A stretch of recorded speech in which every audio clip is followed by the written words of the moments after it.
Study, जिसमें पहली kingdom का नाम है किंगडम मोनेरा। ठीक है, ये किंगडम ऐसी है जो सबसे लीस्ट, मतलब अगर मैं बात करूं तो एडवांस या कितने कैरेक्टरिस्टिक्स में कैसे हैं, तो दूसरों के मुकाबले में ये इतनी ज्यादा आपको डेवलप नहीं लगेगी, लेकिन इसके कैरेक्टरिस्टिक कुछ ऐसे हैं कि जो हायर आपके लेवल पे किंगडम्स आती हैं उनको तक ये बीमार कर सकते हैं। हम उनके कुछ प्रोसेसेस से, कुछ एंजाइम से हम उनसे फायदा भी ले रहे हैं, हमारे फायदेमंद भी है और नुकसान भी हमें मिल सकता है। तो सबसे पहले आपको कुछ साइंटिस्ट के नाम पढ़ने पड़े, कॉन्ट्रीब्यूटर्स के इसके, जिसमें है क्रिस्टनसन। ठीक है, क्रिस्टनसन ने क्या किया था, एक टर्म दी थी आपको। टर्म मतलब क्या था, किसी को नाम देना। टर्म थी कौन सी, प्रोकैरियोटा। ये प्रोकैरियोटा क्या है, मतलब प्रोकैरियोट्स के लिए एक टर्म दी थी कि इनको, प्रोकैरियोट्स को इससे पहले कोई नाम नहीं था तो अब इनको बोलते थे प्रोकैरियोटा। फिर उसके बाद एक और साइंटिस्ट आया जिसका नाम था डॉगर्टी। ठीक है, ये नीट के क्वेश्चन से बेटा बहुत इंपॉर्टेंट है। डॉगर्टी, इन्होंने कौन सी टर्म दी, इन्होंने यूकैरियोटा दे दी। ठीक है, यूकैरियोटा, यूकैरियोटा मतलब ऐसे जिसमें यूकैरियोट्स हो।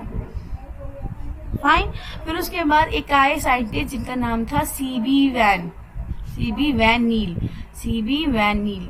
इन्होंने क्या करा, जितने भी लिविंग ऑर्गेनिज्म थे इन्होंने क्या करा, उनको डिवाइड करा प्रोकैरियोट्स एंड यूकैरियोट्स में।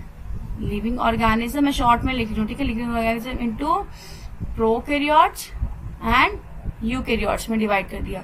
जब ऐसे डिवीजन कर दी तो इनको पढ़ना बड़ा आसान हो गया था हमारे लिए। ठीक है, फिर उसके बाद अगर हम देखते हैं कि कैरेक्टरिस्टिक्स के बारे में बात करते हैं, हमने पहले भी करी लेकिन अब मैं थोड़ा नीट पर्सपेक्टिव से पढ़ा रही हूँ। पहले हमने सिर्फ एनसीईआरटी की कैरेक्टरिस्टिक करे हैं।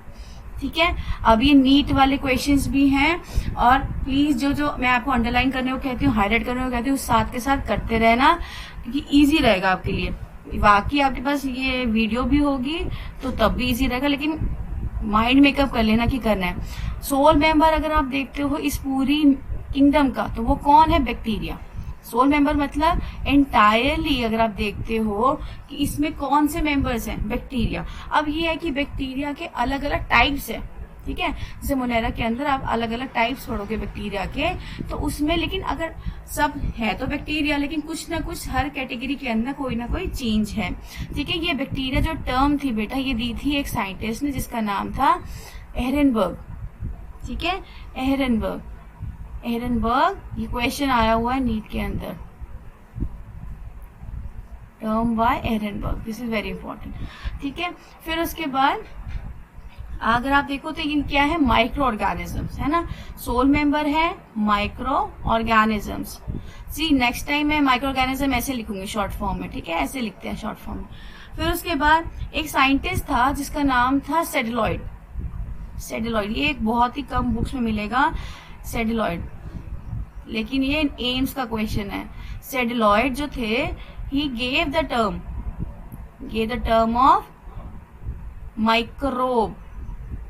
माइक्रोब क्या होता है, छोटे छोटे ऑर्गेनिज्म होते हैं। तो सेडेलॉइड के ऊपर क्वेश्चन एम्स में आ चुका है, who gave the term of microbes, तो सेडेलॉइड आंसर है उसका।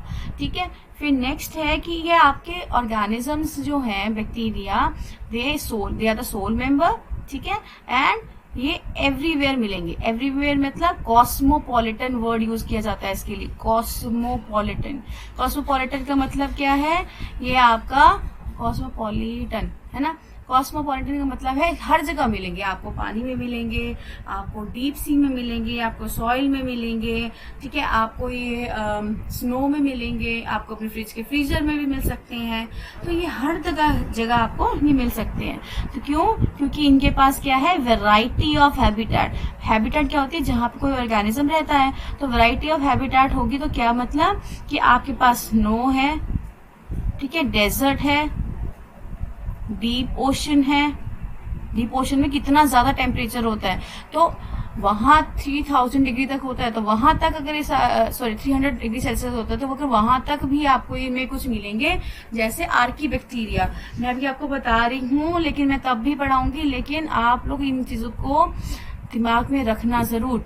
जैसे इसमें एग्जाम्पल आ जाएगा आर्की बैक्टीरिया, सी अब ये भी बैक्टीरिया है, हमने बोला मोनेरा में बैक्टीरिया होते हैं, Archie bacteria is also bacteria, but अगर हम बात करते हैं कि ट्रू बैक्टीरिया, इसमें कैटेगरी आएगी मोनेरा के अंदर यू बैक्टीरिया, उसके अंदर आर्की बैक्टीरिया भी आती है। तो यू बैक्टीरिया से आर्की बैक्टीरिया कैसे अलग है, बिकॉज ये फॉसिल बैक्टीरिया है। ये शायद मैंने पहले भी बताया है आपको, फॉसिल बैक्टीरिया का मतलब क्या है, ये इतना पुराना बैक्टीरिया है कि एवोल्यूशन जब हुआ था, अपने चैप्टर में पढ़ा है 10th में, एवोल्यूशन टाइम के साथ जब कुछ बदलना चाहिए था, इसको भी खत्म हो जाना चाहिए था, लेकिन ये खत्म नहीं हुआ, क्योंकि जैसे जैसे टाइम बढ़ता रहा ना, टेम्परेचर आपका बढ़ा, एवोल्यूशन होता, टेम्परेचर बढ़ा, इस आर्की बैक्टीरिया को मर जाना चाहिए था, पर ये नहीं मरा, क्योंकि इसकी सेल वॉल में कुछ ऐसी चीज आ गई है कि अब वो मर नहीं सकता। ठीक है, तो दैट्स वाई हम इसको कहते हैं लिविंग फॉसिल, लिविंग फॉसिल है आपका। ठीक है, तो आर्की बैक्टीरिया आपको डीप ओशंस में मिलते हैं। फाइन, सो नेक्स्ट आपका है इसके अंदर, नेक्स्ट है थर्ड पॉइंट में बना रही हूँ। ठीक है, थर्ड पॉइंट जैसे आपको ये एक्ट्स एज पैरासाइट। आपको सबको पता है पैरासिटिक कैसे होते हैं, पैरासाइट कौन से होते हैं, जो किसी पे लिव करते हैं, लिव ऑन अदर्स, है ना। अदर्स पे करेंगे तो मतलब क्या है, डिपेंड करते हैं फूड के लिए, डिपेंड फॉर फूड, खुद तो नहीं बना सकते। हेटेरोट्रॉफिक है, हेटेरोट्रॉफिक में कौन सी है, पैरासिटिक है। और जो ऐसे हो जाए, आपको पैरासाइट का मतलब है कि ये अब क्या बन जाएंगे, पैथोजन। पैथोजन कौन से होते हैं, जो डिसीज कॉजिंग होते हैं। पैथोजन कौन से होते हैं, जो डिसीज कॉज करने वाले होते हैं ऑर्गेनिज्म, वो पैथोजन होते हैं। ये हार्मफुल होंगे हमारे लिए, ठीक है, बट इसका मतलब ये नहीं कि सारे हार्मफुल होंगे, आपके पास ऐसे भी होंगे जो आपको बेनिफिशियल होंगे आपके लिए।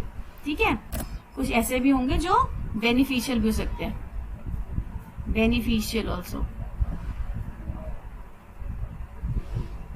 सम आर बेनिफिशियल ऑल्सो। ठीक है, जो पैरासाइट बन जाएंगे वो पैथोजन होंगे। पैथोजन कौन से होते हैं बेटा, ये वर्ड आपको 12th की इम्यूनोलॉजी जब आप पढ़ोगे तब आएगा पैथोजन, बट मैं अभी बता देती हूँ पैथोजन कौन से होते हैं, डिसीज कॉजिंग, डिसीज कॉजिंग। ठीक है, disease causing organisms are the pathogens. Fine, so unicellular है। ठीक है, ये हम उस दिन पढ़ चुके थे, यूनिसेलुलर है। यूनिसेलुलर मतलब एक सेल के, एक्सेप्ट, ये क्वेश्चन इंपॉर्टेंट है, except mycelial group. Mycelial group, mycelial group कैसे, माइसीलिया पता है किसमें मिलते हैं, फंजाई के अंदर। फंजाई क्या है, यूकैरियोट है, और मोनेरा क्या है, मोनेरा तो प्रोकैरियोट है।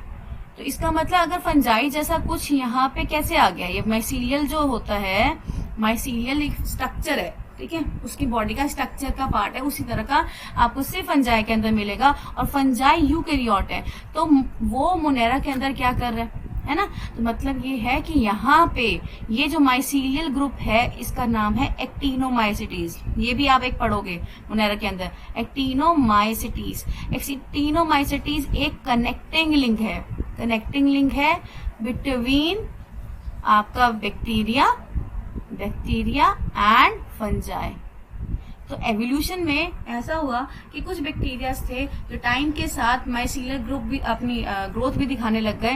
तो फंजाई धीरे धीरे वो क्या हुआ, कुछ फंजाई में आपके डेवलप हो गए एंड कुछ आपके बैक्टीरिया वाले कैटेगरी में ही रह गए, वो यूकैरियोट बन गए। पर ये एक्टिनोमाइसिटीज ये वाले क्या है, ये दे आर स्टिल प्रोकैरियोट्स।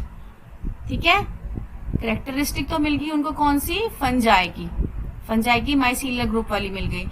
ये खुद तो अब जो आगे प्रो से यूकैरियोट में कन्वर्ट हो गए, बट कुछ ऐसे एक्टिनोमाइसिटीज थे जो आगे नहीं जा पाए, वो मोनेरा में ही रह गए थे। Fine, so next point, next is genetic material. Genetic material की जब बात करते हैं बेटे, सबसे पहले इसमें क्वेश्चन आ जाता है कि किस तरह का है इनका DNA. Double standard, D for double, S for strand, double standard DNA. ठीक है, 2 स्ट्रैंड्स हैं इस तरह से। ठीक है, एंड सर्कुलर, सर्कुलर का मतलब है कि इस तरह से आपका एंड टू एंड वो कनेक्टेड है। ठीक है, सर्कुलर डीएनए है। ठीक है, और साथ में क्या है, नो न्यूक्लियर एनवेलप, ये हम पढ़ चुके हैं, नो न्यूक्लियर एनवेलप, कोई कवरिंग नहीं है न्यूक्लियस की, कोई no membrane bound membrane bound का मतलब मेम्ब्रेन से कवर्ड। मेम्ब्रेन बाउंड ऑर्गेनेली, कोई ऑर्गेनेली भी नहीं है इनकी अपनी, एक्सेप्ट, क्योंकि एक है, except which one, ribosome. Ribosome कौन से टाइप का है इनका, 70S। What is this S? 70S का मतलब होता है बेटा, एक साइंटिस्ट था, ठीक है, साइंटिस्ट का ना स्वेडबर्ग था, तो स्वेडबर्ग उन्होंने एक इसको नाम दिया Svedberg unit, S stand for Svedberg unit, ठीक है। तो अगर आप आगे हम मॉलिक्यूलर बायोलॉजी में जब पढ़ेंगे, अभी हम बस इतना ही पढ़े 70S है, मॉलिक्यूलर बायोलॉजी में आप पढ़ेंगे तो आपको ये भी पता लगेगा 70S किस में क्या क्या टाइप्स होती हैं, ठीक है। अभी सिर्फ इतना याद रखो 70S, और 70S आपका प्रोकैरियोट्स में होता है, यूकैरियोट्स में 80S होता है, वो ज्यादा एफिशिएंट होता है। और जरूरी क्या है, ये आपको ribosome for protein synthesis, protein की सिंथेसिस करनी है, तो ये क्या है, मशीनरी है प्रोटीन की सिंथेसिस के लिए। फाइन। सो नेक्स्ट है आपका कि इनके पास सैप वैक्यूल्स नहीं है ना। सैप वैक्यूल क्या होते हैं, जिसमें लिक्विड स्टोर करते नहीं है। Gas vacuole they have, gas vacuoles they have, ठीक है। So now I will be discussing about the nutrition, खाना कैसा है इनका। न्यूट्रिशन में ये अब्जॉर्प्टिव रह जाते हैं, मतलब अब्जॉर्प्टिव का मतलब खुद नहीं बना सकते, क्या करेंगे, मैक्सिमम, मैक्स आपके जो ऑर्गेनिज्म है वो अब्जॉर्प्टिव है, ये दूसरों से खाना अब्जॉर्ब कर लेंगे, ठीक है। मैक्सिमम आपको ये मिल, मेजोरिटी यही है। बट कुछ ऐसे भी हैं जो आपको यहाँ एक्सेप्शन दिखाएंगे, मतलब कुछ ऐसे फोटो ऑटोट्रॉफ्स हैं, कुछ ऐसे हैं जिनके पास क्लोरोफिल है, ठीक है, ऑटोट्रॉफ्स, ठीक है। कुछ ऐसे इनके पास पक्का क्लोरोफिल, क्लोरोफिल को शॉर्ट में SCHL लिखते हैं, ठीक है, क्लोरोफिल होगा। कुछ ऐसे हैं जो कीमो ऑटोट्रॉफ्स है, ठीक है, कीमोसिंथेटिक बोल देते हैं, कीमोसिंथेटिक है। कीमोसिंथेटिक का मतलब होता है कि ये केमिकल से अपना खाना बना लेते हैं, ठीक है। केमिकल कोई भी, फॉर एग्जांपल हाइड्रोजन सल्फाइड है, अभी आप पढ़ोगे हाइड्रोजन सल्फाइड है, हाइड्रोजन सल्फाइड में से ये अपना खाना बना सकता है। कुछ ऐसे आपके ऑर्गेनिज्म अभी निकलेंगे, ठीक है, अभी एग्जाम्पल्स में पढ़ेंगे। Then comes your motility. Motility means किस तरह से ये मूव करते हैं। हमने उस दिन पढ़ा था फ्लैजिला, फ्लैजिला, फ्लैजिला के अंदर प्रोटीन कौन सा होता है, फ्लैजिलिन, ठीक है। ये क्वेश्चन आपका नीट का है, इसकी डिटेल अभी हमने पढ़नी है, अभी बस इतना ही पढ़ा है, ठीक है।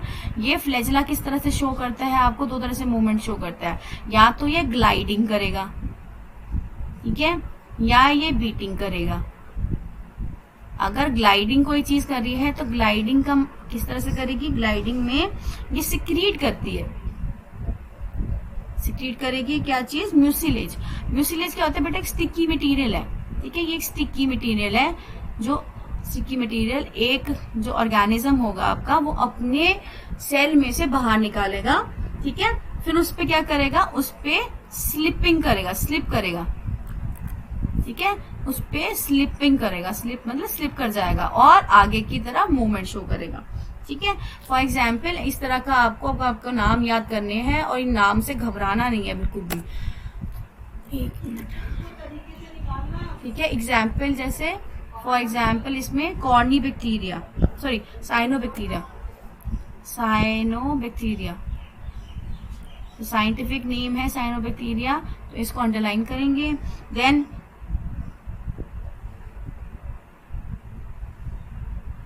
माइक्सोबैक्टीरिया, ठीक है, ये इनका नाम है। बीटिंग करने के लिए इनके पास फ्लैजिला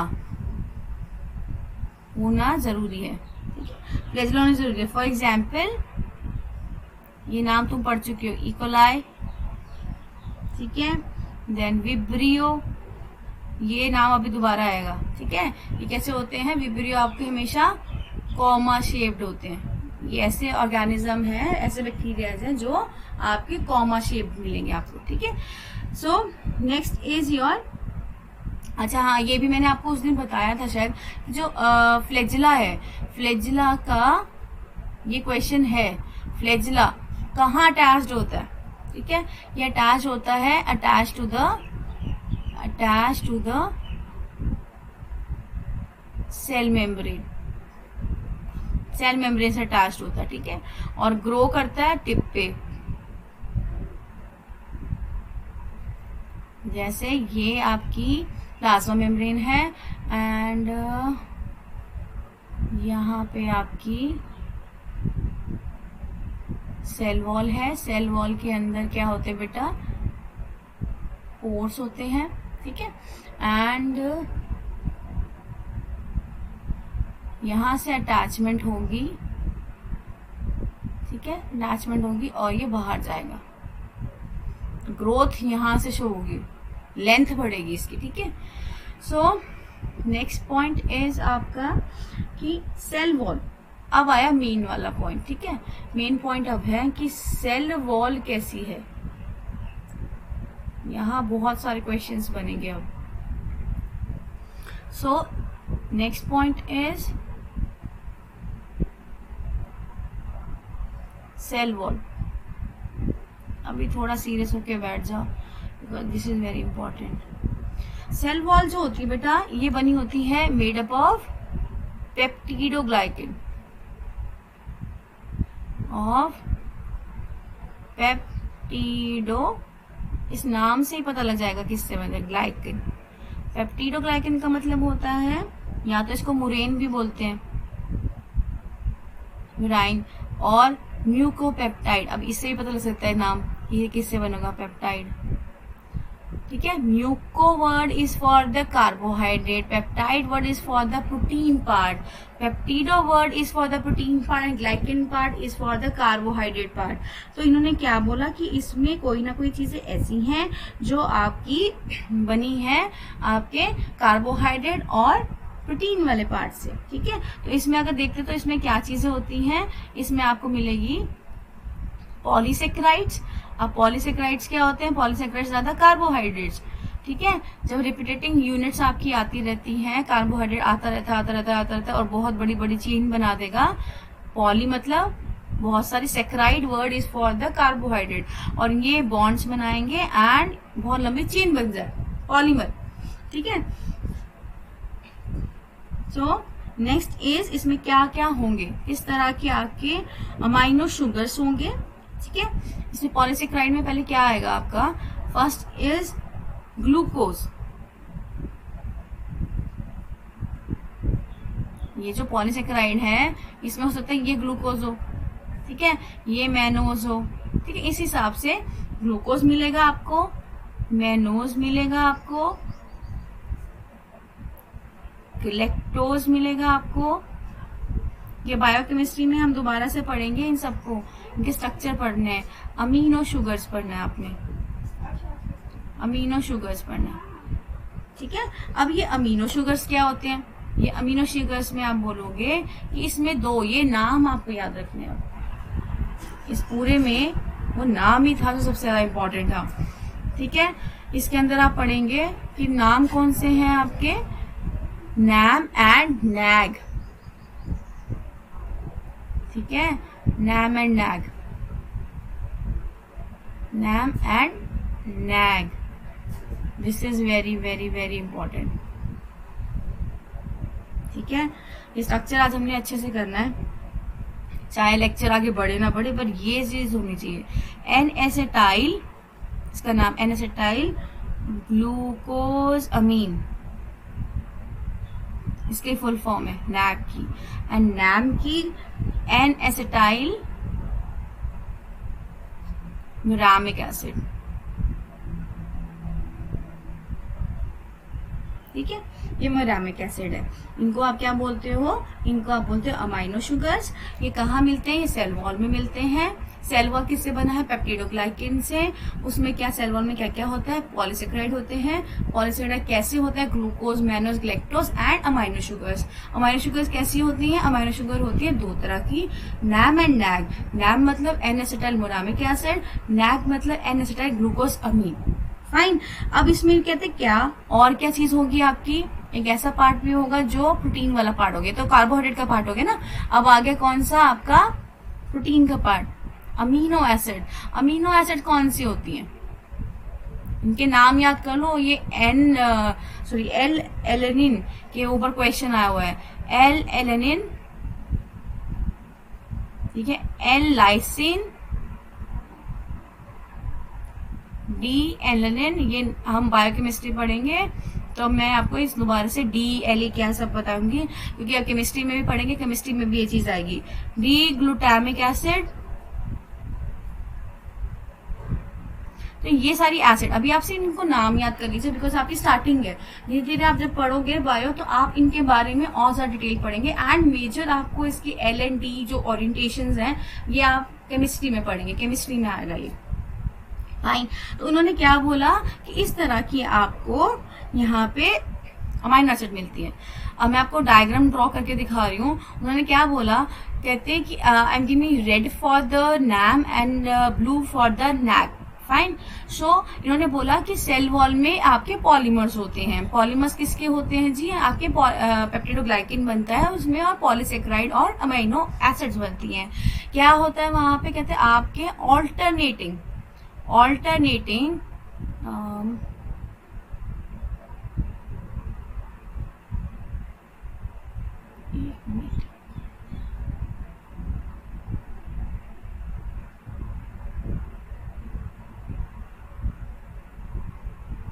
ठीक है, मैंने बोला कि आपके नैम एंड नैग होते हैं, ये थ्रेड्स होते हैं जिसमें ऑल्टरनेटिव आपकी अमाइनो शुगर्स होती हैं।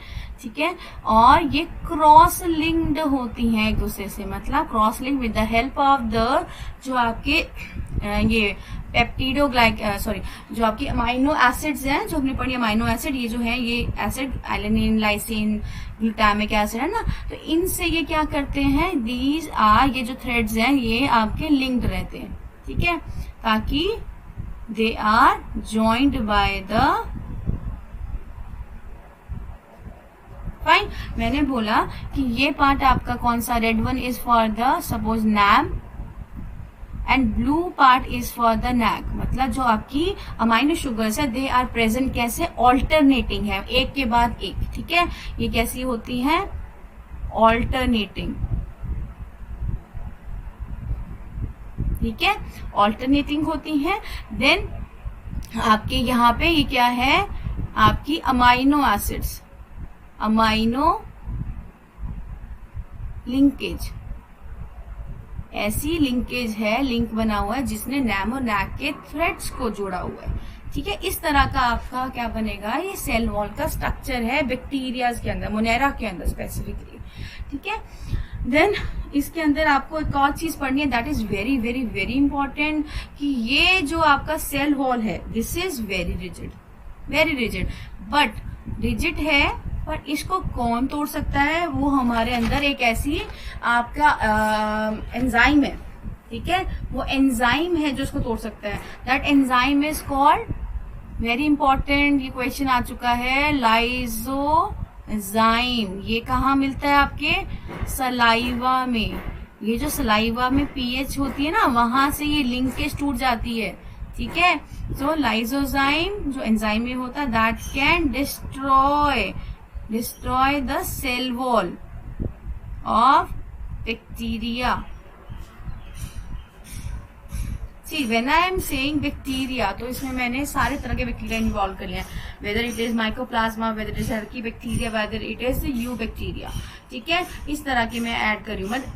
आप बैक्टीरिया किसको बोल रहे हैं, बैक्टीरिया वो वाले बैक्टीरिया नहीं कि जिनकी सेल वॉल बहुत ही ज्यादा रिजिड है, जैसे आर्की बैक्टीरिया, वो वैसे नॉर्मल आपको नहीं मिलेंगे, वो तो आपको डीप ओशंस में ही मिलने वाले हैं।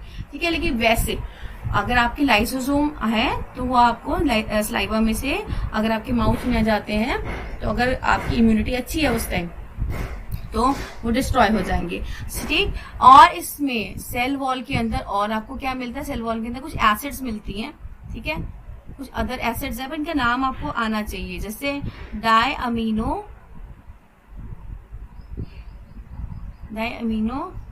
फिनालिक एसिड। ठीक है, ये क्या है, ये लाइसिन अभी पढ़ा था ना, amino acid, lysine like amino acid है, lysine like amino acid, A for the amino acid. ठीक है, then comes another one that is muramic acid. इस तरह के क्वेश्चन आ सकते हैं कि कौन सी और एसिड आपको मिलती है इनमें से।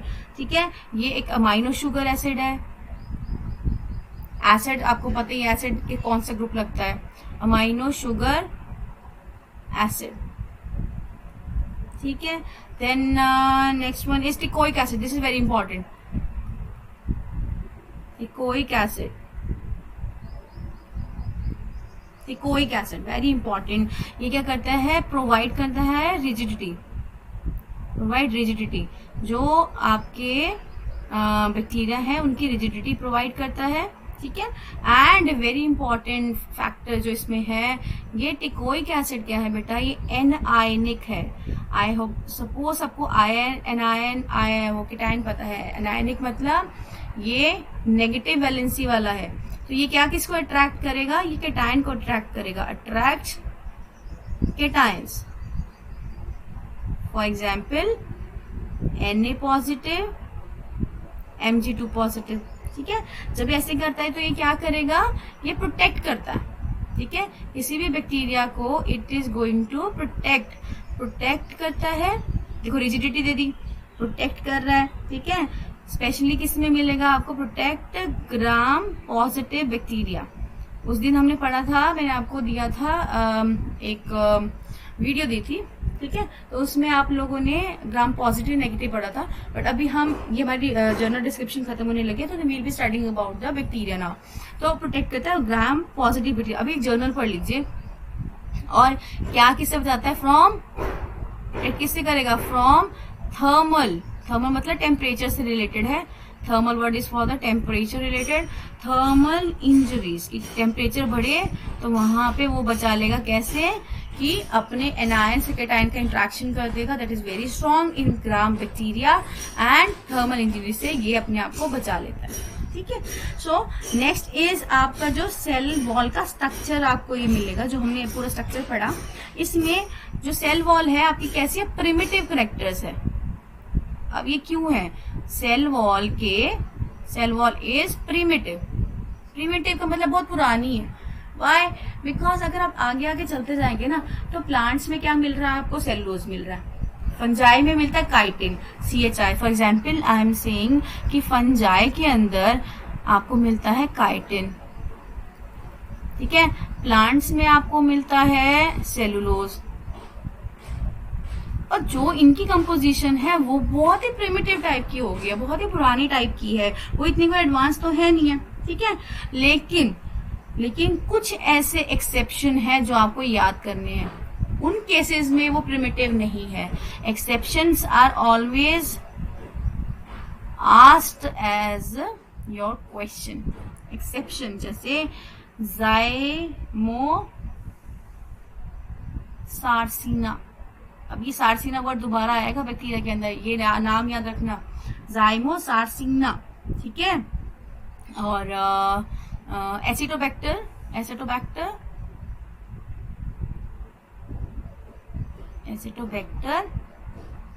एसिटोजेनम, ये एक ही नाम है, Acetobacter, एसिटोजेनम and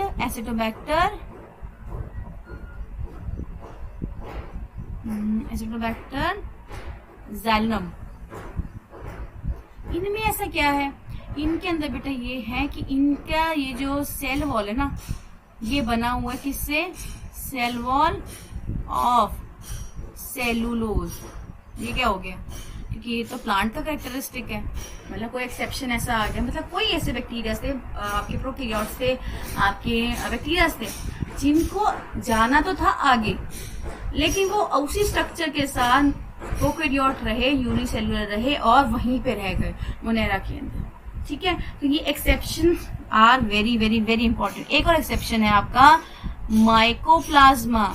this question is being asked so many times, ठीक है। माइकोप्लाज्मा, इसमें क्या है, नो सेल वॉल ही नहीं है, लेकिन है मोनेरा के अंदर ही। मोनेरा का तो खुद की एक कैरेक्टरिस्टिक है सेल वॉल होना, पेप्टिडोग्लाइकन की होना, बट इसमें कैसा भी है जो बाकी सब कुछ तो मोनेरा जैसा है, बट इसकी सेल वॉल नहीं है, ठीक है। Then comes another point, that is your cell cytoplasm. Cytoplasm में वैसे तो हम पढ़ चुके हैं ऑर्गेनेलीज के बारे में, so I am not going to discuss about the organelles, ठीक है, कि ऑर्गेनेलीज नहीं है and they have a naked DNA, but I am going to study about the types of the DNA, the names of the DNA, different terms of the DNA that are being used. मतलब इनका DNA कैसा है, इनका DNA old type DNA है। Old type DNA, old type DNA मतलब कैसा nucleus होगा, इंसिपिएंट। मैं इनकी टर्म्स की डेफिनेशन भी लिख रही हूं सामने आपके, ठीक है। इंसिपिएंट,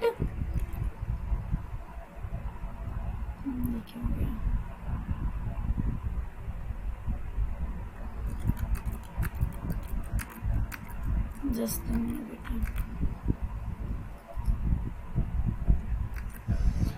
incipient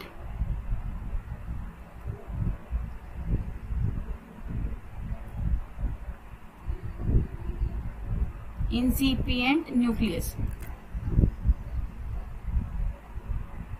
ठीक है। इंसिपिएंट न्यूक्लियस है जिसके पास डीएनए बिल्कुल ओल्ड टाइप का होगा, वो कैसा होगा, नेकेड, मतलब न्यूक्लियर एनवेलप नहीं है। Fine, then you call it as or you call it as nucleoid, then you call it as or your genophore, or you call it as fibrillar nucleus। अब देखो ये सब क्या है, ये सब आपका क्वेश्चन ही हैं, ठीक है, क्योंकि यहाँ पे फाइबर लाइक डीएनए है आपका, फाइबर लाइक तो इसको फिब्रिलर बोल दिया, ठीक है। और इसमें क्या है, नो न्यूक्लियोलस। आप लोगों ने कभी देखा होगा न्यूक्लियस के अंदर डीएनए होता है और एक बहुत ही डार्कली स्टेन्ड आपका कुछ मटेरियल पड़ा होता है सेल के अंदर, है ना। तो ये आप बोलते हो कि डार्कली स्टेन्ड जो होता है वो आपका न्यूक्लियोलस है, तो ये चीज उसमें नहीं है, ठीक है। न्यूक्लियोलस इज नॉट देयर, ठीक है। Now very important one term is there, that is false chromosome. False chromosome, false chromosome मतलब क्रोमोसोम तो नहीं है, क्योंकि देखो उस तरह का जो क्रोमोसोम है, जो प्रॉपर स्ट्रक्चर बना है, वो that is because of the histone protein. लेकिन यहाँ पे हम बोलते हैं फॉल्स क्रोमोसोम। फॉल्स क्रोमोसोम का मतलब क्या होता है कि जो चीज होनी चाहिए वो नहीं है, मतलब नो हिस्टोन प्रोटीन। ऐसा डीएनए है जिनके पास नो हिस्टोन प्रोटीन। ये हिस्टोन प्रोटीन्स क्या करते हैं बेटा, हिस्टोन प्रोटीन्स आपको काम करते हैं, जो लॉन्ग डीएनए होता है, लॉन्ग डीएनए को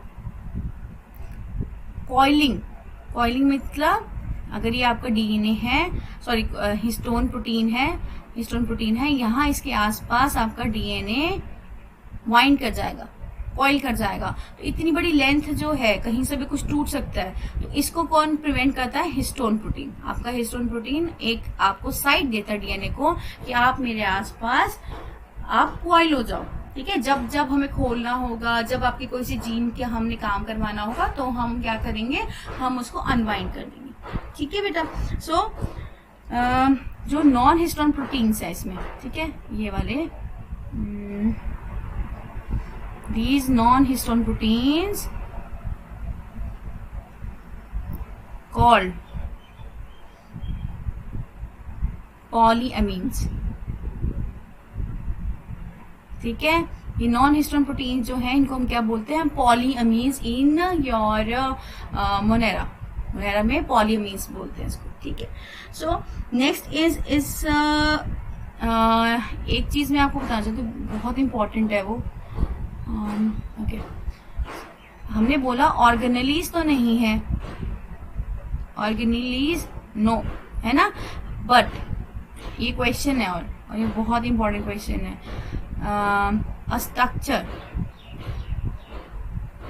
स्ट्रक्चर एनालॉगस,